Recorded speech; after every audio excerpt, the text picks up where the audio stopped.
Assalamualaikum warahmatullahi wabarakatuh. Salam semangat untuk kita semua. Perkenalkan, saya Dr. Insinyur Aski Pasaribu MP, dosen program studi agroteknologi Fakultas Pertanian Universitas Juanda Bogor. Pada kesempatan ini, saya akan mendeskripsikan salah satu mata kuliah yang saya ampu di program studi agroteknologi, yaitu mikrobiologi pertanian. Penyampaian deskripsi mata kuliah ini dalam rangka unjuk kerja bukti pelaksanaan Tridharma di bidang pengajaran. Adapun pendekatan yang saya gunakan adalah DIA, Delivery Interaction Assessment. Yang pertama adalah delivery. Bagaimana cara saya menyampaikan pembelajaran baik secara daring maupun luring ke mahasiswa. Mata kuliah mikrobiologi pertanian adalah mata kuliah pilihan program studi yang berada di semester 4 dengan bobot teori 2 SKS. Mata kuliah mikrobiologi pertanian membahas konsep dasar mikrobiologi pertanian meliputi klasifikasi, karakteristik, fisiologi, dan ekologi mikroorganisme, interaksinya dengan tanah dan tanaman, serta peran mikroorganisme dalam siklus hara, kesuburan tanah, pengendalian hayati, pupuk hayati, biopestisida, kesehatan tanaman, dan pertanian berkelanjutan. Mahasiswa juga mempelajari perkembangan teknologi pemanfaatan mikroorganisme untuk meningkatkan produktivitas pertanian dan menjaga keberlanjutan agroekosistem. Setelah mengikuti mata kuliah ini, mahasiswa diharapkan 1. Mampu memahami konsep dasar mikrobiologi pertanian, termasuk klasifikasi, karakteristik, fisiologi, dan ekologi berbagai kelompok mikroorganisme yang berperan dalam sistem pertanian. Kedua, mampu menjelaskan interaksi antara mikroorganisme, tanaman, tanah, dan lingkungan, serta pengaruhnya terhadap pertumbuhan tanaman dan produktivitas pertanian. 3. Mampu menjelaskan peranan mikroorganisme sebagai agen hayati, biofertilizer, biopestisida, dan biostimulan dalam mendukung sistem pertanian yang berkelanjutan. Keempat, mampu mengevaluasi pemanfaatan teknologi mikrobiologi dalam meningkatkan produktivitas pertanian. Kemampuan yang diharapkan atau capaian pembelajaran mata kuliah disusun secara bersama dengan tim dosen pengampu. Penyusunannya mengacu pada capaian pembelajaran lulusan yang telah disusun oleh tim program studi.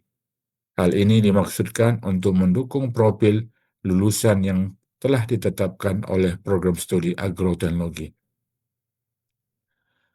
Adapun materi pembelajaran pada mata kuliah mikrobiologi pertanian meliputi pendahuluan mikrobiologi pertanian, pengertian mikrobiologi pertanian, sejarah perkembangan. Kedua, bakteri dalam pertanian. 3. Fungi dalam pertanian. 4. Alga, protozoa, dan virus. Kelima, rhizobium dan fiksasi nitrogen simbiosis rhizobium legium. 6. Mycorrhiza. 7. Pupuk hayati, biofertilizer. 8. Biopestisida dan pengendalian hayati agen pengendali hayati. 9. Plant growth promoting microorganism. 10. Mikrobiologi pertanian dalam pertanian berkelanjutan. 11. Biostimulan, peranan biostimulan dalam pertanian. 12. Peranan mikrobiologi pertanian dalam mitigasi climate change. Selanjutnya, untuk memaksimalkan hasil belajar mahasiswa pada mata kuliah mikrobiologi pertanian, saya menerapkan sistem pembelajaran secara daring menggunakan platform Zoom, Meeting, Google Meet, dan WhatsApp Group. Ada beberapa variasi metode pembelajaran yang saya terapkan pada perkuliahan mikrobiologi pertanian.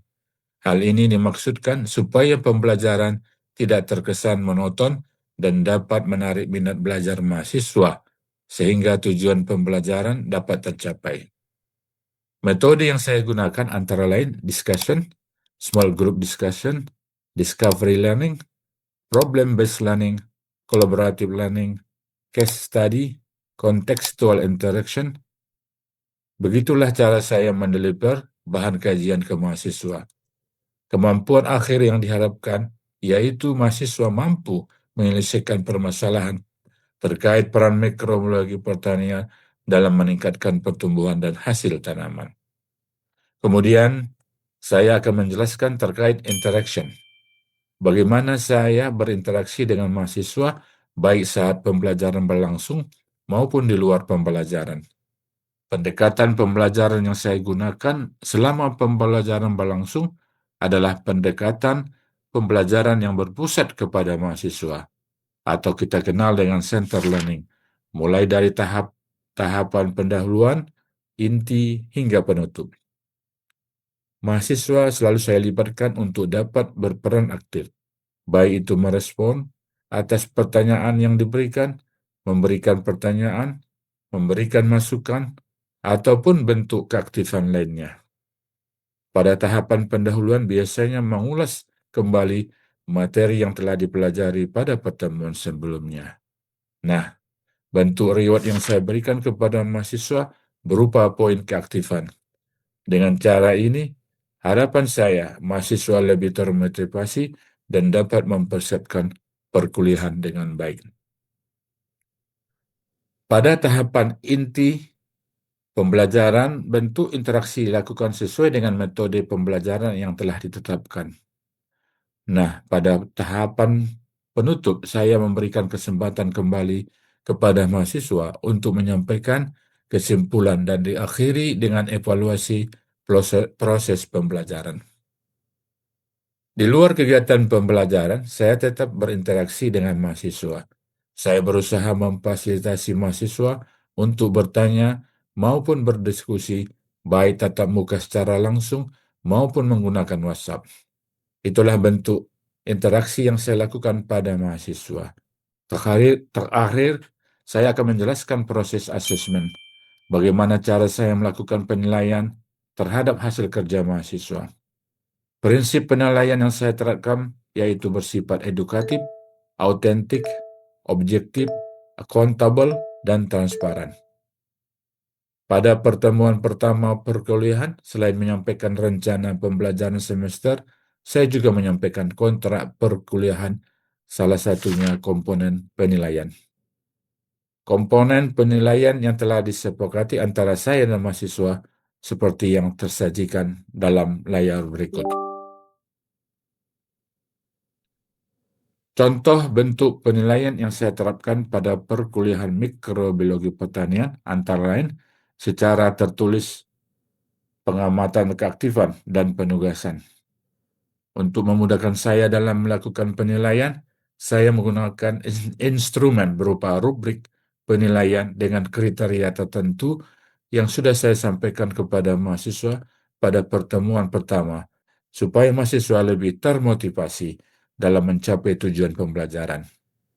Penilaian yang telah dilakukan dapat diketahui secara transparan oleh mahasiswa melalui WhatsApp group ataupun media lainnya.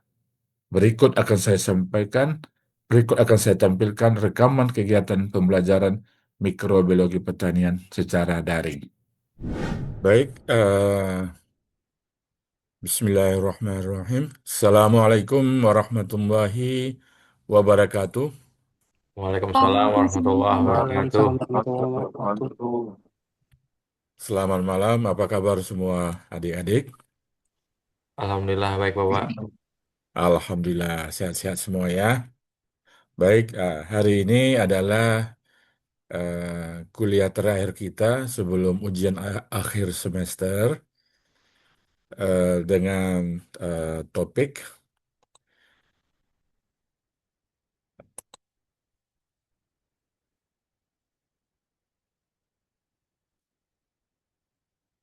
peranan mikrobiologi pertanian dalam mitigasi climate change. ya. Nah, saya yakin semua sudah lihat slide-nya. Tetapi sebelum kita masuk ke materi ini, saya ingin tahu dulu eh, dan untuk merefresh ingatan adik-adik, apa topik kuliah kita pada pekan yang lalu? Siapa yang bisa bantu jawab? Saya Bapak. Oke, Dodi, silakan. Untuk minggu kemarin, untuk topiknya itu biostimulan Bapak. Oke, iya benar. Apa yang dimaksud dengan biostimulan dalam pertanian? Seingat saya, biostimulan adalah bahan atau mikroorganisme yang diaplikasikan pada tanaman atau tanah untuk meningkatkan pertumbuhan, efisiensi unsur hara, ketahanan terhadap cukaman, dan kualitas hasil tanaman eh, Iya. tanpa ber- tanpa berfungsi sebagai pupuk atau pestisida secara langsung, Bapak. Oke, ya, benar. Baik ya, Dodi. Jadi itu yang disebut dengan biostimulan, yaitu menstimulus ya. Terutama sangat berperan sekali untuk membantu ketika tanaman menghadapi stres biotik maupun stres abiotik. Oke, kalau kita lihat di pasaran ya di Indonesia itu apa contoh-contoh produk biostimulan yang dijual? Mungkin ada yang lain yang bisa jawab. Izin Bapak, Oke, Yuyun ya. kalau ya di merek dagang pasaran itu biasanya kalau dari PT besar ada dari mereknya Bayer yaitu Ambition, kemudian ada Cuprinomat itu dari eh, punya Petrokimia, kemudian ada Biostim, ada Regen, kemudian ada Sidanik Plus juga Pak. Oke, ini kayaknya sudah ada indikasi Itu nih Pak. ya. Ada indikasi sudah bisa nanti bekerja di perusahaan-perusahaan yang memproduksi biostimulan karena cukup menguasai. Baik ya, terima kasih adik-adik. Kita lanjutkan kuliah dengan topik yang lain pada malam hari ini. Kita masih dalam eh, mata kuliah mikrobiologi pertanian. Eh, Coba kita lihat ya, kita sudah bicara mikroorganisme, jamur, bakteri, virus, ya, alga, ya, dan protozoa dan sebagainya. Itu perannya sudah kita sampaikan ya sebelumnya. Tetapi kalau kita lihat sekarang tren kondisi ya global, terutama yang disebut dengan climate change, ya, ini menjadi suatu tantangan dan momok ya bagi kita semua, terutama bagi pertanian. Jadi apa sih peran yang informasi yang kita pelajari dari mikrobiologi pertanian itu untuk bisa kita mitigasi ya eh, perubahan iklim ini, dampak daripada perubahan iklim ini. Baik, kalau mungkin ada yang nanya apa itu climate change atau apa itu perubahan iklim? Jadi perubahan iklim itu adalah perubahan pola iklim jangka panjang akibat peningkatan konsentrasi gas rumah kaca di atmosfer. Apa saja gas rumah kaca yang kita ketahui ada karbon dioksida, ada metana, ada N2O, dinitrous oksida. Oh, ini berarti penyebabnya ini industri, ya, bukan pertanian. Jangan salah, ya. Ternyata di aktivitas pertanian, ya, kalau adik-adik lihat di sini, penggunaan pupuk kimia, peternakan, dan pengelolaan lahan menghasilkan metana dan N2O, dinitrous oksida. Ah, ini eh, kenapa ini bisa apa namanya terjadi? Karena kita melakukan suatu pekerjaan aktivitas pertanian. N2O ini dihasilkan karena kita menggunakan pupuk berbasis nitrogen, pupuk urea, pupuk ZA, pupuk NPK yang ada N-nya. Kemudian C4 ini kenapa bisa muncul ketika kita melakukan aktivitas pertanian? Karena kita melakukan suatu sistem irigasi menggenangi tanaman padi dengan berketerusan sehingga itu memicu keluarnya gas metana, ya. Inilah penyebab-penyebabnya, ya. Jadi kalau kita lihat secara umum, ada karena pembakaran bahan bakar fosil. Adik-adik juga berkontribusi bagi yang naik motor, ya kan? Kalau dia naik angkutan umum juga termasuk, ya. Kemudian ada yang deforestasi, ya, kebakaran hutan, penebangan hutan, ya. Ini semua berkontribusi untuk meningkatkan konsentrasi gas rumah kaca, ya. Ini sebenarnya setelah eh, emisi konsentrasi gas rumah kaca ini semakin tinggi di atmosfer sehingga menyebabkan terjadi pemanasan global, global warming. Kemudian setelah eh, apa yang terjadi dengan global warming ini, suhu suhu bumi meningkat, kemudian akan memicu terjadinya perubahan iklim.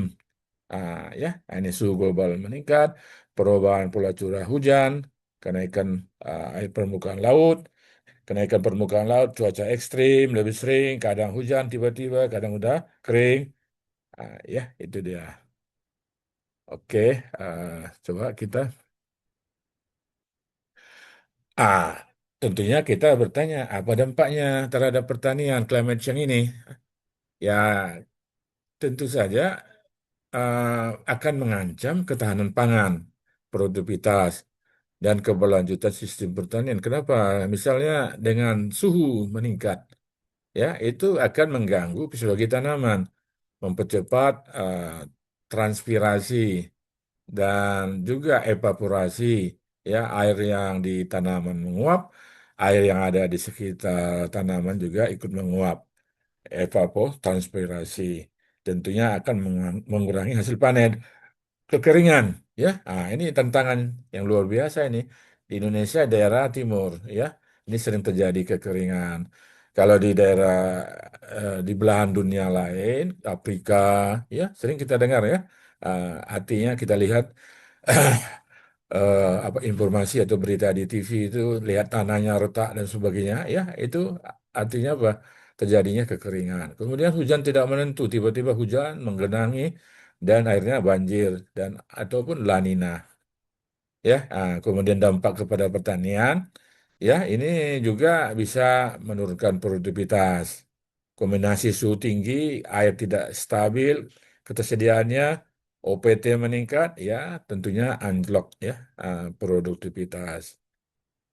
Organisme pengganggu tanaman, hama, penyakit, dan juga gulma, ya, menjadi tambah ganas, ya.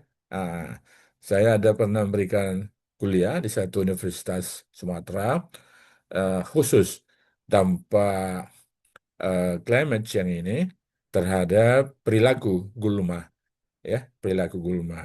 Jadi ternyata dari data diketemukan bahwa peningkatan temperatur itu membuat gulma-gulma lebih survive dibandingkan tanaman. Dengan dia survive, dia lebih mampu bersaing.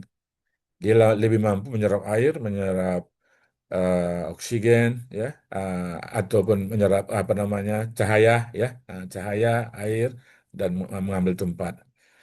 Kemudian deklarasi tanah, ya, ini juga ada dampak daripada climate change. Oke, jadi kita mau belajar ini mau mempelajari bagaimana peran-peran dari mikroorganisme yang tadi kita sebutkan sebelumnya pada mata kuliah yang sebelumnya. Ada biofertilizer, ada biostimulan, ada biocontrol terhadap ini mitigasi dampak climate change ini. Kita lihat dulu apa namanya siklus karbon, ya. Jadi siklus karbon ini kita sudah pelajari sebenarnya di mata kuliah ekologi atau juga di ya di mata kuliah ekologi. Ya, dari bagaimana siklus, ya, siklus itu berulang artinya berputar. CO2 di atmosfer itu diserap oleh tanaman untuk fotosintesis, kemudian diubah menjadi bahan organik, kemudian residunya diolah, didegradasikan, didekomposisi oleh mikroorganisme, bakteri, fungi, actinomycetes, ya. Kemudian menjadi ini senyawa organik sederhana, kemudian membentukkan humus, humus dan bahan organik tanah. Ini artinya akan bermuara pada penyimpanan karbon. Karbon tersimpan dalam bentuk bahan organik tanah, dalam agregat tanah terlindungi dari dekomposisi lebih lanjut. Apa artinya? Kalau ini di sini disebutkan, kalau penyimpanan karbon ini tentunya akan eh, mengurangi, ya, mengurangi konsentrasi emisi gas rumah kaca. Ya, makanya di perkebunan-perkebunan atau daerah-daerah yang kaya bahan organik itu sangat hati-hati untuk pengolahannya. Lahan gambut misalnya, itu pemerintah betul-betul ambil peduli bagaimana supaya itu aman, tidak justru ketika lahan itu diganggu menyebabkan emisi, ya, keluarnya eh, karbon-karbon ke udara, ya. Jadi ini sangat penting, ya, siklus karbon yang sehat meningkatkan kesuburan tanah, dan kemudian ini juga akan lepas lagi, ya, dari sini CO2-nya naik naik lagi ke atas, ya. Naik lagi ke atas ke atmosfer, baru balik seperti itu, ya. Oke, kita ini dulu. Terus, udah. Oke.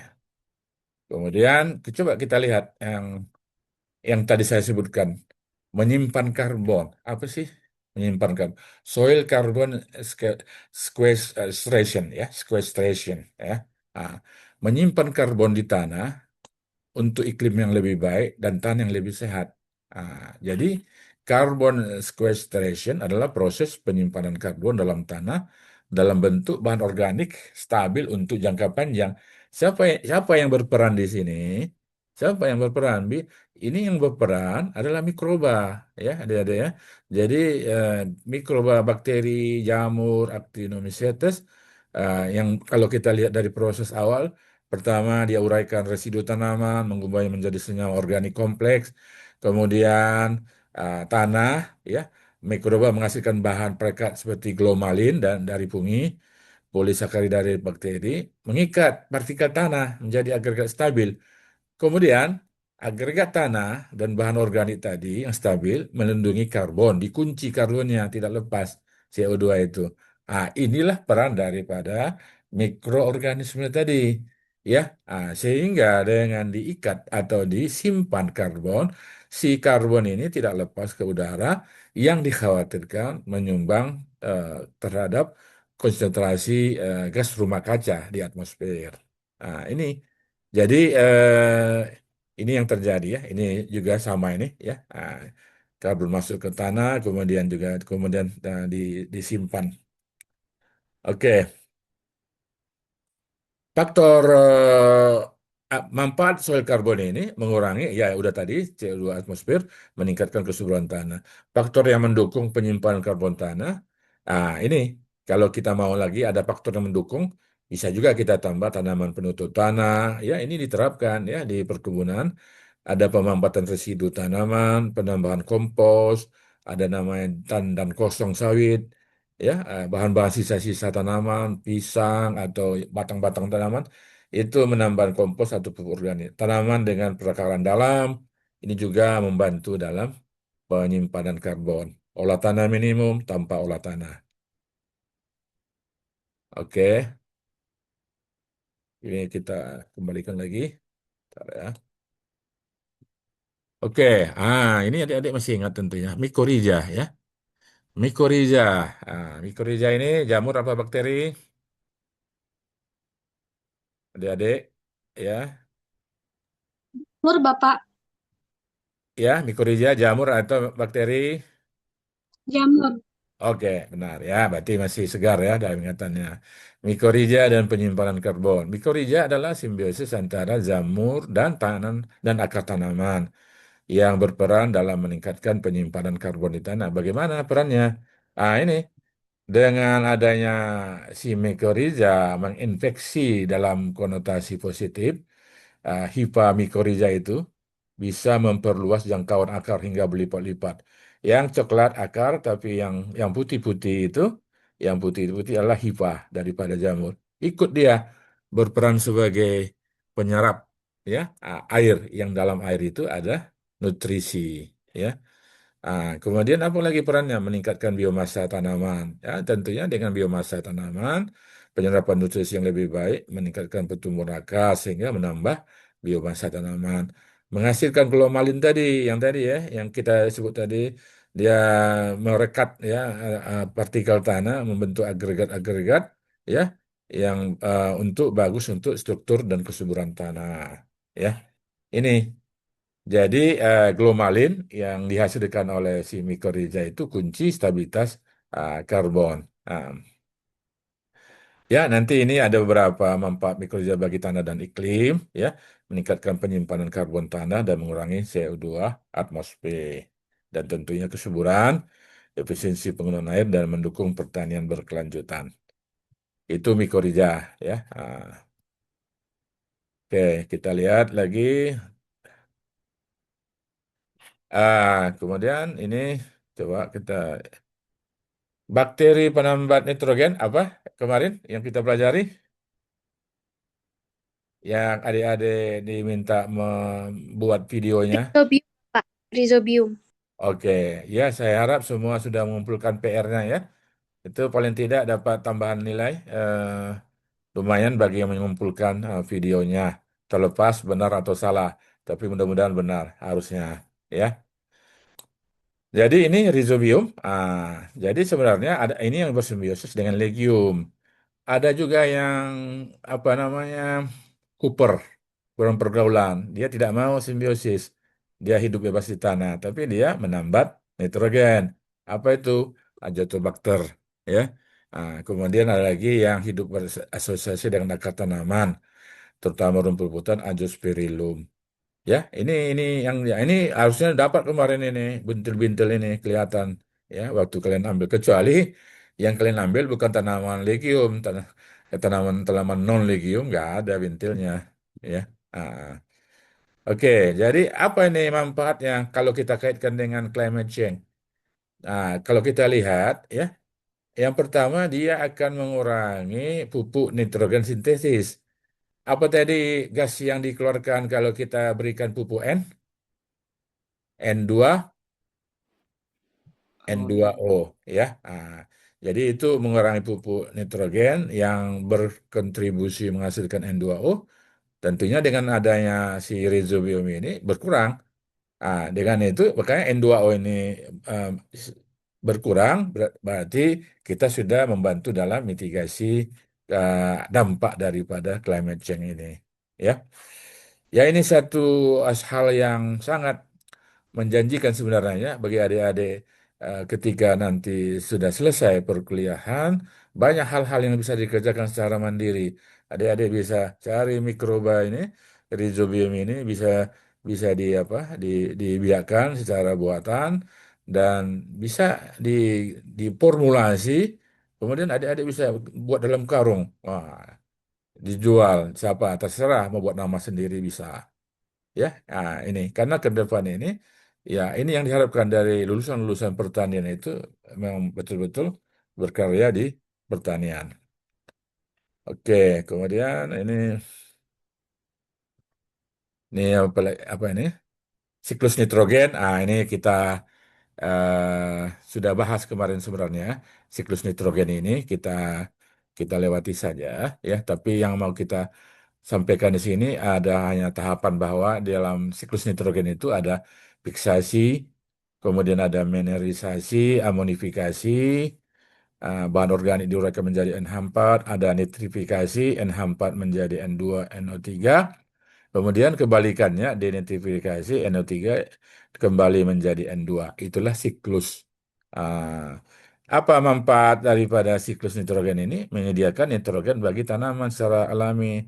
Ah, Juga sama dengan tadi yang rhizobium tadi menurunkan apa kebutuhan akan pupuk N. sintetis sehingga menurunkan emisi N2 gas rumah kaca ya. Dan mengurangi penggunaan pupuk nitrogen sintetis dan menekan biaya produksi. Oke.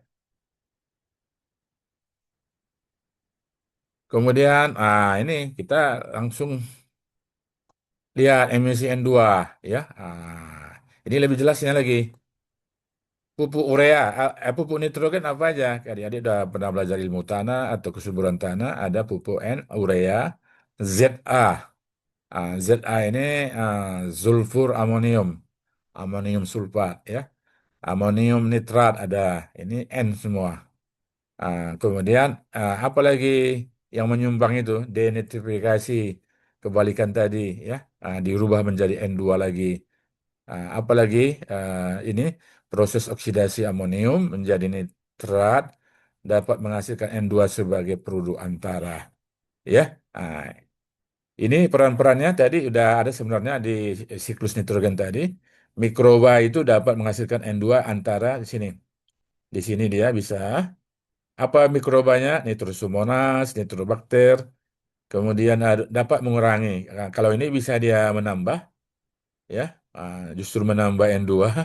Kalau sini dapat mengurangi N2O karena dia prosesnya ada nitrifikasi, ada denitrifikasi ya. Ah, Oke, ini ada faktornya bisa dilihat aja nanti. Kemudian kesimpulannya, bagaimana cara mengurangi emisi N2O? Gunakan pupuk nitrogen secara tepat. Kalaupun nanti harus menggunakan pupuk sintesis, tepat jenis, tepat dosis, tepat waktu dan cara perlu diimplementasikan. Tingkatkan bahan organik tanah, ya gunakan apa namanya kotoran ternak atau kompos, ya. Kemudian perbaiki drainase, gunakan biofertilizer tadi ada rhizobium, ya, rotasi tanaman dan monitoring. Ya, itu dia bagaimana kita berperan untuk mengurangi emisi N2O tadi. Oke, ini kayaknya kita lewati saja kan tadi sudah. Ini bakteri yang berperan dalam denitrifikasi tadi, ya. Eh, Kemudian kita masuk ke sini. Metanogen dan metanotrop ya. Apa yang disebut itu? Metanogen itu penghasil CA4. Metanogen adalah mikroorganisme anaerob obligat yang menghasilkan metana sebagai hasil air metabolisme dalam kondisi tanpa oksigen. Berarti dia menyumbang CH4, CH4 ke udara ya. Apa contohnya? Ada ini. Contoh genusnya Methanobacterium, ada eh, Sarkina ya. Ini kalau yang ini yang kita khawatirkan itu.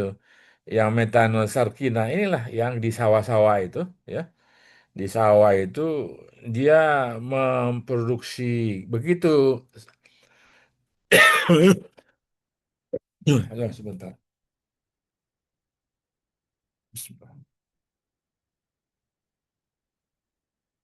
Ya, begitu kita genangi ini sawah ini itu akan terjadi proses apa namanya di sini si mikroba Methanosarcina ini dia apa namanya akan merilis ya C4 ya karena apa?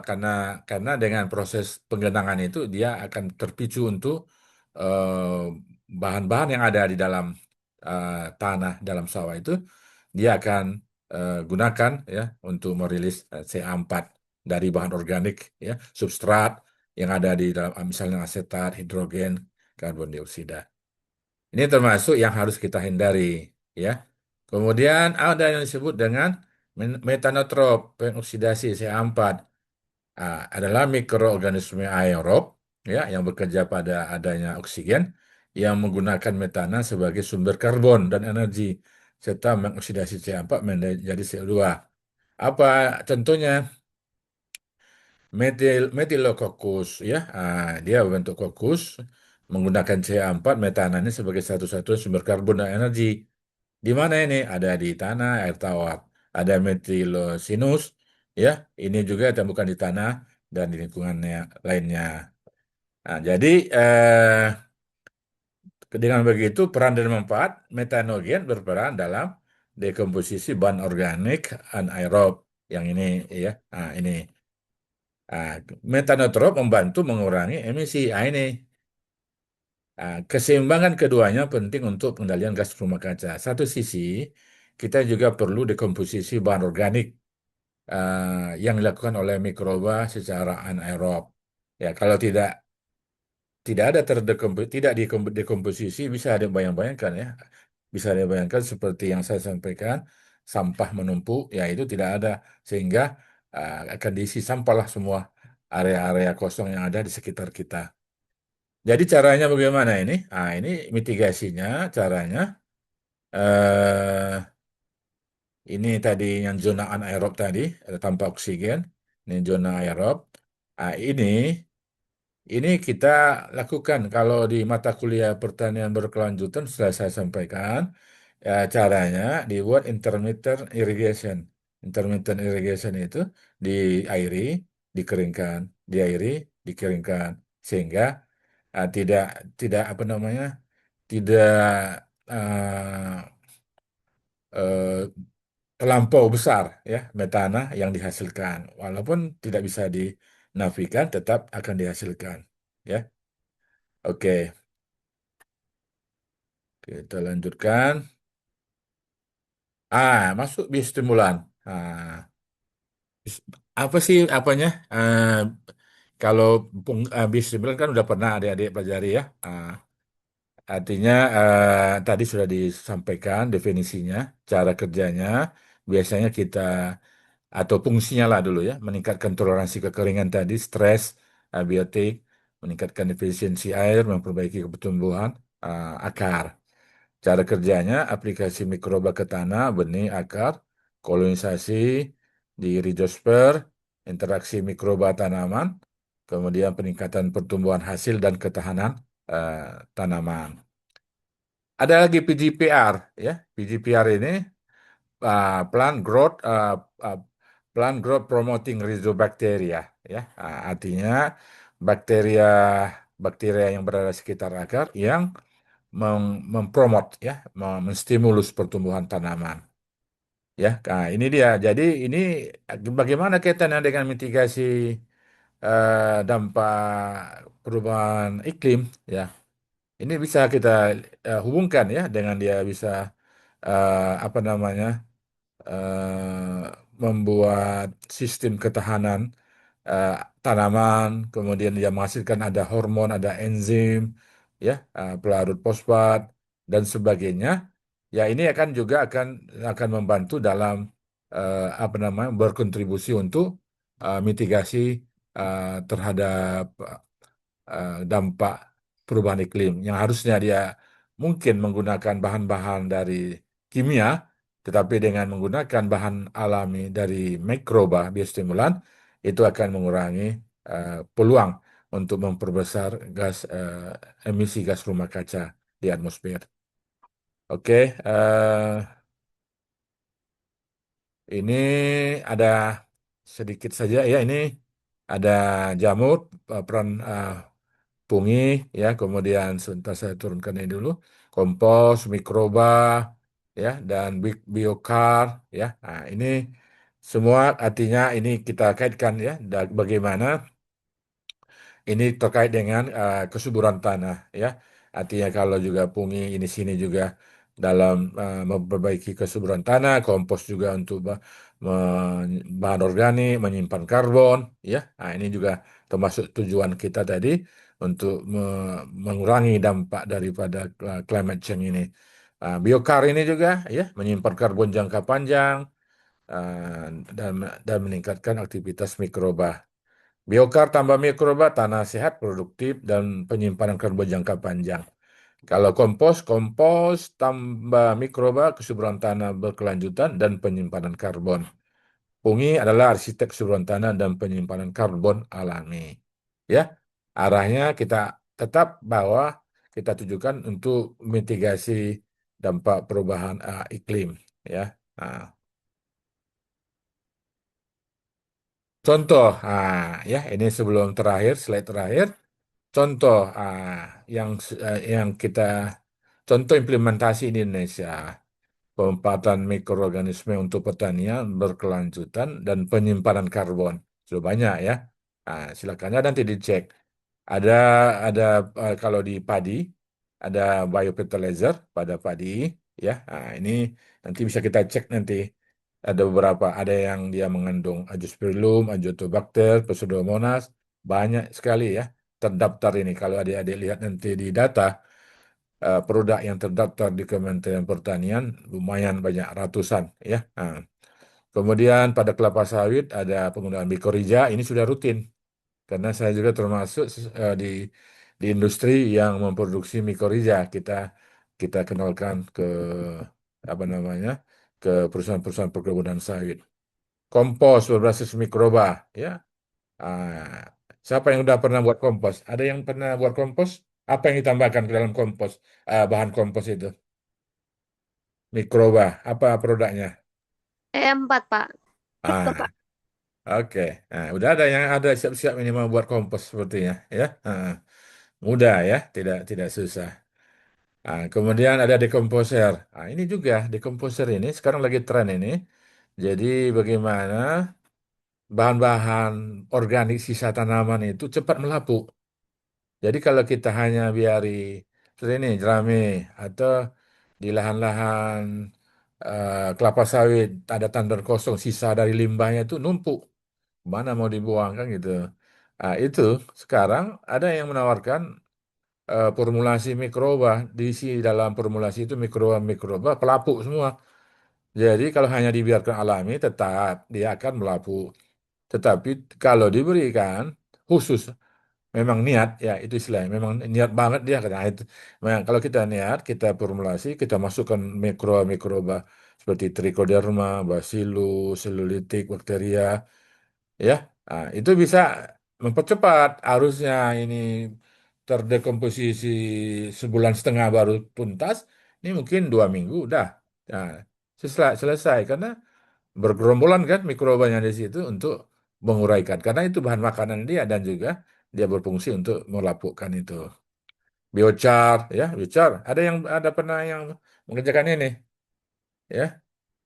Biochar ini dari mikroba ya, yang dibuat arang gitu. Jadi ini juga banyak dipakai untuk sebagai sterilan ya atau amioran di tanah-tanah yang terkontaminasi ya.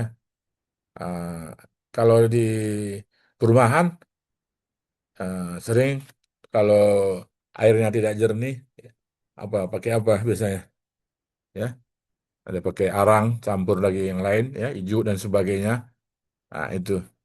Ya, jadi ini banyak hal-hal yang bisa dikerjakan. Contoh-contoh eh, bagaimana mikroorganisme digunakan untuk supaya apa namanya berperan dalam mitigasi eh, perubahan iklim. Ya, jadi kalau kita lihat ini biofertilizer dia bisa menurunkan emisi N2 dari lahan sawah. Sementara kalau mikoriza, ya, ini meningkatkan kandungan karbon tanah. Kalau kompos, ya, kompos itu bukan AM4. AM4 ini mungkin terdiri dari beberapa mikroba. Ada juga produk-produk yang lain yang bisa dipakai, Bacillus kandungannya, Trichoderma, Lactobacillus, ya, menyimpan karbon dalam bahan organik tanah, ya. Ini contoh-contoh implementasi semua ini udah ada ini. Kemudian ada dekomposer jerami meningkatkan aktivitas mikroba tanah ya sehingga mengurangi pembakaran jerami. Kalau jerami dibakar emisi gas karbon ya. Ah, Kemudian kalau yang biokar dan mikroba itu meningkatkan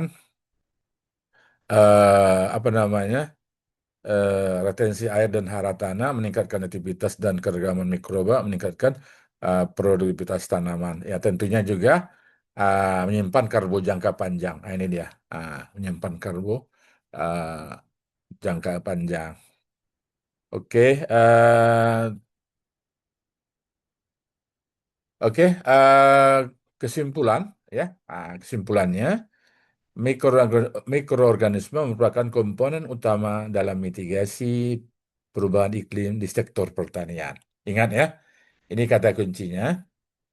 Kalau sekarang dan ke depan ini, orang-orang yang peduli terhadap kesehatan dunia ini, global, terutama masalah iklim, sekarang ini banyak organisasi-organisasi yang bergerak dan punya punya dana ya.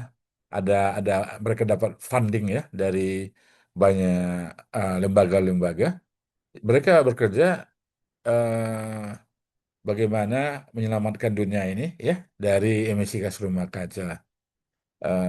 Pernah dengar nggak carbon credit? Hah? Pernah dengar nggak carbon credit? Ada yang tahu? Pernah, Belum, tapi Bapak. Belum, Pak. belum tahu penjelasannya. Tapi pernah dengar karbon kredit. Iya. Jadi itu carbon credit itu artinya orang-orang yang berjasa menyelamatkan karbon tidak sampai sampai apa eh, ke atmosfer menambah konsentrasi tinggi itu dapat kredit ya dapat kredit dari lembaga dunia. Jadi akan diberi semacam nilai ada reward ya kan. Jadi misalnya si apa sini Yuyun punya perusahaan. Katakanlah dia punya padi sawah 1.000 hektar, misal ya. Itu dia mempraktekkan, mempraktekkan apa namanya tanam padi tanpa apa namanya tam- dengan penggenangan yang intermittent. Karena tadi kita sebutkan, kita ketahui dengan penggenangan air di air sawah itu waktu bertanam padi sawah itu menyumbang gas apa tadi? Gas, Metano. metan ya, C4. C4 ya, itu metan itu metana ya. Itu kalau dibuat irigasi terputus intermittent itu akan berkurang. Itu nanti bisa dihitung, ada alat ukurnya ya, ada alat ukur bagaimana metan yang diproduksi kecil. Itu dihitung. Ah, atau ada yang punya, misalnya Dodi punya kebun kelapa sawit, karbon yang keluar dari kebunnya itu diukur dan dianggap punya prestasi karena ah, rendah sekali dari yang seharusnya. Karena Dodi mempraktekkan tadi beberapa cara di situ dengan memanfaatkan mikroorganisme, ada biochar, ya, ada biofertilizer. Akhirnya dia dapat kredit itu ada dapat nilai, dapat poin. Dapat misalnya 1.000. 1.000 ini misalnya katakanlah ini contoh aja. 1.000 ini nanti ini bisa diuangkan. Ada perusahaan sebelahnya, perusahaan agak parah, melewati ambang emisi gas rumah kaca yang seharusnya, ya, melewati. Jadi setiap perusahaan itu, setiap usaha itu udah ada jatahnya. Artinya kalian hanya boleh ada emisi gas rumah kaca sebegini levelnya. Tetapi perusahaan tetangga Dodi melebihi. Supaya dia aman tidak kena denda, dia beli kredit dari siapa tadi, si Dodi tadi. Artinya akhirnya kalau jadi berimbang kan, jadi berimbang artinya si Dodi dapat kredit, dapat uang. Itulah namanya karbon kredit itu. Jadi ini sangat peduli ya negara dan juga dunia global tentang bagaimana climate change ini, terutama emisi gas rumah kaca ini. Jadi kalian juga bisa nanti berperan. Nggak usah lah muluk-muluk, artinya harus cari kerjaan jadi ASN, jadi yang macam-macam. Banyak, banyak bidang-bidang pekerjaan yang bisa kalau kita siap ya. Saya sampai sekarang belum pernah menjadi pegawai negeri ya. Artinya bukan saya mengecilkan pegawai negeri, bukan. Jadi kalau kita bisa berbuat sesuatu untuk diri sendiri, keluarga, ke komunitas dan bangsa, itulah sangat lebih baik lagi. Ya, kemudian kita lanjutkan kesimpulan mikroorganisme kecil tapi dampaknya besar untuk iklim, tanah dan masa depan. CO2 peran daripada mikroba membantu menyimpan karbon, meningkatkan efisiensi pupuk, tempat tadi, ya efisiensi, mengurangi emisi CO2, CH4, N2O, meningkatkan kesehatan tanah, mendukung climate smart agriculture. Ini yang pernah saya berikan di kuliah kemarin di mata kuliah pertanian berkelanjutan. Pemanfaatan biofertilizer yang kita pelajari sebelumnya, ada mycorrhiza, ada rhizobium, biostimulan, ada kita pelajari trichoderma, ada bacillus, pseudomonas, ada mycorrhiza ini, dan pengelolaan mikrobioma tanah menjadi strategi penting menuju pertanian rendah emisi dan berkelanjutan. Lebih sehat tanpa mikroba, apa nih? Kok lebih sehat tanpa mikroba gitu? Ini bukan ya. Lebih sehat dengan apa namanya? Dengan tanah subur, produktif, emisi rendah, iklim terjaga, pertanian berkelanjutan dan untuk generasi mendatang. Saya kira itu yang bisa saya sampaikan. Ah, ini ada latihan ya, silakan dikerjakan ya. Ini latihan ini ya, dicatat aja, tidak usah dikumpul, kerjakan apa yang dimaksud dengan perubahan iklim, apa dampak climate change terhadap pertanian, apa yang dimaksud dengan soil carbon sequestration, berikan contohnya, seberapa besar peran mikroorganisme dalam berkontribusi pada mitigasi perubahan iklim, berikan contohnya. Saya kira itu, kalau ada yang mau bertanya, silakan ya. Ini absen ada yang ambil ya, tolong ya. Absennya ini berapa orang ini? Ada cuma 14 orang. Oke, oke. Oh, ada yang lagi baru masuk ini. Ya, coba saya sambil saya tunggu kalau ada yang mau apa? Ada yang mau bertanya, silakan.